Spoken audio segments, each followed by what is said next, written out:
आजकल मोटापा बहुत बड़ी बीमारी बन गई है।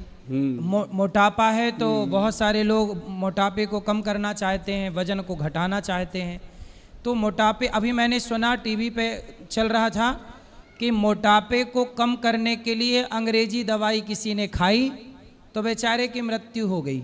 ऐसा कई बार होता है, गलत चीजें खा लंबे टाइम तक खाया उसने। हाँ, तो वो उसके नुकसान हो गए, साइड इफेक्ट हो गए और मर गया। तो आप ऐसा कोई आयुर्वेद में नुस्खा बताइए जो मोटापे को कम कर सके, है कोई ऐसा? बिल्कुल है। एक तो लेना अपने काली मिर्च, एक मग पीपल, एक सौंठ, उसके अंदर एक बहेड़ा और एक उसके अंदर बायबडिंग। बहेड़ा तक आप जानते हो, बायबडिंग कई लोगों को नहीं समझ आता, तो ये पंसारी से मिल जाती है। आप गूगल पे सर्च करेंगे बायबडिंग तो आपके सामने आ जाएगी। ये बाय को ख़त्म करती है। तो बायबडिंग लेना, पांचों चीज़ों का पाउडर बनाना और छठी चीज़ ही नहीं डालनी इसके अंदर। पांचों चीज़ें अगर 100 रुपये की आई, कितनी हुई? 500 रुपये की। आधा किलो तैयार हो जाएगा। आधा किलो पाउडर जब तैयार हो गया तो 1.5 महीने 2 महीने खत्म। बताओ, 500 रुपये का 1.5 महीना निकल जाएगा, क्या चाहिए और भगवान से। तो इसको अपन ने आधा पौना चम्मच डेली खाना है, शाम को 5 बजे 6 बजे, जब भी आपको समय मिले, भोजन से घंटा पहले। ऐसे ही 1 चम्मच सुबह ले लो खाली पेट। किसी मेरी बहन को अगर ये गर्मी करे, थोड़ा गर्म भी होता है, अगर ये गर्मी करे, मात्रा थोड़ी कम ले लो या एक दिन छोड़ छोड़ के लेते रहना। तो इससे आप देखेंगे कि आपका इंच लॉस तो पहले महीने में हुआ। जो 36 इंच की कमर थी वो 34-33 पे आ जाती है फर्स्ट मंथ में। आपको लगेगा कि अब कपड़े पहनने का, अब खाने पीने का अब कुछ आनंद आ रहा है। तो वज़न कम करने की ये सबसे अच्छी कला है। और एक और चीज़ का ध्यान रखना, जब आप इसको सेवन करना शुरू करेंगे, एक नारियल का तेल लेना और उसके अंदर आप देसी घी, जो गाय का देसी घी हो असली, वो मिलाना। महाराज जी से ले जाया करना घी देसी। तो वो मिला के उसको अच्छे से ऐसे अपनी दोनों अंडर आर्म में मिला के अच्छे से रगड़ो उसको आगे पीछे, और नाभि में लगा के ऐसे मसलना है। नाभि में ऐसे छोड़ना नहीं, बच्चों की तरह रगड़ देना, पूरा पेट हिलना चाहिए। तो ऐसे जब आप उसको लगाओगे तो आपका पाचन तंत्र ठीक होगा, नर्व सिस्टम ठीक होगा, और 72,000 जो नाड़ियाँ हमारी नाभि से जुड़ी हुई हैं, जब वो खुलने लगेंगी तो फैट अपने आप उड़ने लगेगा। अब 6 महीने कर लो, आप मुझे सच में कहोगे कि गोयल साहब ये तो कमाल का नुस्खा है। और यहाँ बाबा अपने क्या नाम है, महाराज जी के सामने मैंने बताया। और अब देखना कि जिन लोगों ने इसको आजमाना है, जिन लोगों ने करना है, वो घर बैठे बैठाए अपने आप के ऊपर भी और थोड़ा सा मेरे ऊपर भी नाज करेंगे कि गोयल साहब बता के गए थे। सुंदर। सर्वाइकल का दर्द है, सर्वाइकल का पेन जो है बड़ा कष्टदायी है। तो क्या सर्वाइकल जैसी बीमारी जो है, क्या उसका भी आयुर्वेद में उपचार है? बहुत बढ़िया। घर पे आपकी रसोई में है जी। क्या? पहले तो पंचम हल्दी जो बताई थी वो हर घर में होनी चाहिए। कल से पंचम हल्दी और त्रिफला अमृत तो हर घर में रखना। और थोड़ा सा पंचम हल्दी, जैसे मैंने बताया, 1 चुटकी छोटी सी रोज़ दूध में लेनी है। और एक तेल बनाओ अपने घर पे। कैसे बनेगा? 250 ग्राम तिल का तेल ले लो, 1 पाइया भर। उसके अंदर 2 चम्मच अजवाइन डालनी है और 1 बड़ा चम्मच भर के लहसुन का डालना है। लहसुन की कलियाँ कूट पीस के डाल दो। उसको इतना पकाओ कि वो अजवाइन और लहसुन बिल्कुल जल के स्वाह हो जाएं, काले हो जाएं। फिर उसको उतारो, उतार के उसको ठंडा कर लो। ठंडा करके उसको शीशी में भर के रख लो। जब भी चाहे घुटने पे दर्द हो, सर्वाइकल का दर्द हो, कमर का दर्द हो, ये तेल लगा के देखना। जो कहते हैं रात को नींद नहीं आती दर्द के मारे, चैन से सो जाओगे और आराम से सोओगे। और उसके बाद दूसरी चीज़ खाने के लिए एक अजवाइन आती है। अजवाइन जो है बहुत कमाल की चीज़ है। अजवाइन को आपने लेना, जीरा, अजवाइन और सौंफ। महाराज जी ये ऐसा पाचन क्रिया को ठीक करता है। सर्वाइकल है क्या? अपना C6 तक के जो है ना जी पॉइंट, C1 से लेके 6 तक, वो पॉइंट में सूजन आ जाती है। जब हम अजवाइन खाते हैं तो सूजन खत्म हो जाती है। तो सूजन खत्म, क्योंकि अजवाइन से बड़ा कोई भी इन्फ्लामेटरी चीज़ नहीं है। वो इन्फ्लामेशन को ख़त्म कर देता है। एंटी इन्फ्लामेशन जो है वो अजवाइन है। आपके जोड़ों का गैस ख़त्म कर देती है। आपके हर जगह से जो जॉइंट्स में हर वक्त ऐसे अकड़े रहते हैं, उठते नहीं हैं, उनके लिए बहुत फ़ायदेमंद है। जीरा, सौंफ और अजवाइन का पाउडर बनाएं। तीनों चीज़ों को बराबर मात्रा में लेकर के तवे पे रोस्ट करें। तवे पे जब आपने रोस्ट कर लिया, काली हो गई, उसको नीचे उतार के अच्छे से ठंडा करके उसको मिक्सी में डालो, ग्राइंड कर लो। पाउडर बन गया। पाउडर का आधा चम्मच जब भी खाना खाते हो, खाने के बाद आधा चम्मच खाओ।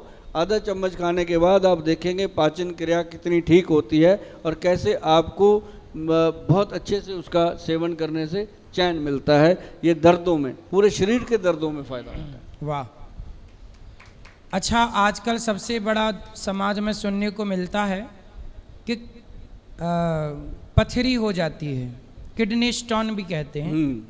तो ये पथरी की जो समस्या है, आम लोगों को, महिलाओं को, पुरुषों को ये पथरी की समस्या बहुत बढ़ रही है। तो ये पथरी बिना ऑपरेशन किए, क्या बिना दवाई अंग्रेजी खाए, आयुर्वेद कोई इसका उपचार करता है? जिन लोगों को पथरी है या जिनके घर में पथरी का प्रॉब्लम किसी को भी है, वो दूसरे परिवार को लगता रहता है, बच्चों को, कि हमें ना हो जाए, हमारे मम्मी पापा को है, तो उनके घर में खान पान कुछ ऐसा ज़रूर होता है जिससे ये प्रॉब्लम आती है। तो मैं आपको बताना चाहूँगा, एक पौधा आता है। पौधा क्या है? वो पत्थर चट का पौधा है। देखो, हमारे बड़े बड़े विद्वानों ने उसका नाम रखा पत्थर चट, कि वो पत्थर को चाट देता है। पत्थर चट पौधा। और गमले में आता है, 50 रुपये का मिलता है। डॉक्टर के पास जाओगे 5000 लगेगा, फिर भी फ़ायदा नहीं होता। अगर वो 50 रुपये का गमला ला के रखोगे, 2-3 रखो, बल्कि बिना ज़रूरत के भी अगर आप उसको खाते रहेंगे कभी कभी, तो गुर्दे के अंदर पथरी बन ही नहीं सकती, क्योंकि वो किडनी को क्लीन करता है। हमारे गुर्दे के अंदर क्या है, आप जितने लोग हैं बैठे बैठे टेस्ट करवा लो जाके, तो छोटी छोटी पथरियाँ आ जाती हैं उसमें, वो बनती रहती हैं, चलती रहती हैं, लेकिन जब कोई रुक गई वो बड़ी होने लगती है।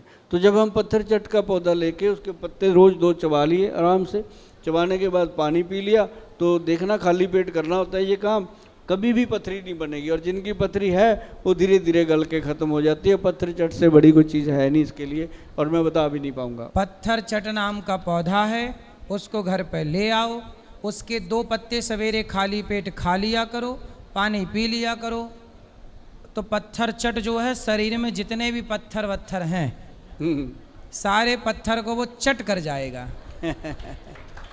इसलिए उसका नाम है पत्थर चट। उस पौधे का कुछ और भी नाम है, क्योंकि सब जगह पत्थर चट पौधा मिलता है? सब जगह मिलता है, उसको पत्थर चट ही बोलते हैं हमारे तो भाई। बाकी आप गूगल कर लेना, आपकी भाषा में क्या कहते हैं वो बता देगा, गूगल गुरु से पता चलेगा। आप लोग जानते हैं पत्थर चट कोई पौधा है? कितने लोग जानते हैं? अरे जानते हो तो काहे नहीं चट कर रहे हो पत्थर चट को? खाली पेट खाना। देख लो महाराज जी, सारे वैद हैं, हाँ, पर जगाने पड़ते हैं हनुमान जी की तरह। खाली पेट खाना है। बहुत सुंदर। अच्छा, ये शराब पीने वाले जो हैं, क्या कोई दवाई है जो शराब पीने वाले दवाई ऐसी आयुर्वेद में खाएं और शराब छूट जाए? भाई किस किस के घर में प्रॉब्लम है शराब की? हाथ खड़ा करो, आज छुड़वाते हैं, मदद करते हैं आपकी। ये देखो, ये पूरा ये नहीं डरती अपने घर वाले से, उठा दिया हाथ, कहती मैं करूँगी छुड़वाऊँगी। देखो मैं आपको बताऊँ, इसके लिए क्या है कि जो लोग शराब पीते हैं वो उनके ब्रेन के अंदर घर कर जाती है। शराब जो है, लोग कहते हैं शराब पीने से लीवर ख़राब होता है, ये होता है, वो तो होता ही होता है, लेकिन ब्रेन के अंदर एक हार्मोन होता है जिसे हम सेरोटोनिन हार्मोन बोलते हैं। वो हमारे शरीर का, जैसे जहाज़ के अंदर या गाड़ी के अंदर इंजन होता है, वैसे वो इंजन का ऑयल है, इंजन का वो ईंधन है, तो उसको कहते हैं सेरोटोनिन हार्मोन। जब दारू पीते हैं हम, शराब पीते हैं, तो शराब से वो हार्मोन वीक होता है। जब वीक होता है तो आदमी रोज़ सुबह उठ के कहता है आज नहीं पीऊँगा, आज नहीं पीऊँगा। जैसे ही शाम को 4 बजते हैं तो लिटिल सा ले लेते हैं, कौन पूछता है, वो इतना सा फिर लेता है, फिर 1 के 2, 2 के 3, 3 के 4 पैक हो गए, फिर ना अपने आप का ना अपने बाप का, फिर खड़बड़। तो मतलब ये चलते चलते 20-20 साल, 25-25 साल जब गुजर जाते हैं, तो वही आदमी फिर सुबह भी शराब, दोपहर को भी शराब, शराब पी के बकबक करना, बोलना। तो मैं उसको कहता हूँ ये शराबी नहीं है, ये बीमार हो गया, अब ये बीमारी हो गई। इस बीमारी को हटाने के लिए हमारे जो वैद्य हैं बहुत अच्छी एक औषध बनाते हैं। उसके लिए आपको हमारे से ही संपर्क करना पड़ेगा, क्योंकि उसके लिए घरेलू कोई भी ऐसी चीज़ नहीं है कि उसको शराब छुड़ाई जाए, लेकिन उसके लिए आपको मेडिसिन लेनी पड़ेगी। वो मेडिसिन आप कभी भी हमारे जाके जो वेबसाइट है उस पर डाल लेना, आपको मिलेगी, और उसके लिए बहुत फ़ायदा होता है। और मुझे लगता है कि आज तक हमने कम से कम ज़्यादा नहीं तो 4-5 लाख से ज़्यादा लोगों को वो दवाई दी है, और उसका बहुत अच्छा रिजल्ट है। और वो हमारी कोई ऐसा कंट्री नहीं है जहाँ वो दवाई नहीं जाती, और गवर्नमेंट से अप्रूव्ड है, कोई टेंशन वाली बात नहीं है और उसका कोई साइड इफ़ेक्ट नहीं होता। वो लगेगा कि महाराज जी के पास बैठ के मैंने ये बात करी, क्योंकि शराब छुड़वाने का कोई ऐसा नुस्खा नहीं है जो घरेलू हम बना लें। हाँ, एक चीज़ ज़रूर है कि अगर हम उसको अजवाइन का पानी डेली वो आदमी लेना शुरू कर दे, अगर वो दिल से छोड़ना चाहता है तो शाम को अजवाइन उबाल के उसका पानी पी ले और उसके बाद कोई मीठा घर में हो, गुड़ हो, गुलाब जामुन हो, कुछ भी ऐसा मीठा खा ले। तो मीठा भी एक ट्रंकलाइज़र का काम करता है। तो जो ट्रंकलाइज़र का काम होता है उसका थोड़ी देर के लिए मूड चेंज हो जाता है कि छोड़ो आज नहीं पीते, तो उतनी देर में उसको खाना खिला दो, तो मुझे लगता है वो आदमी बच सकता है। अदरवाइज़ शराब छोड़ने का जो सिस्टम है उसके लिए दवाइयाँ देनी पड़ती हैं, मेडिकल हेल्प लेनी ठीक पड़ती है। है।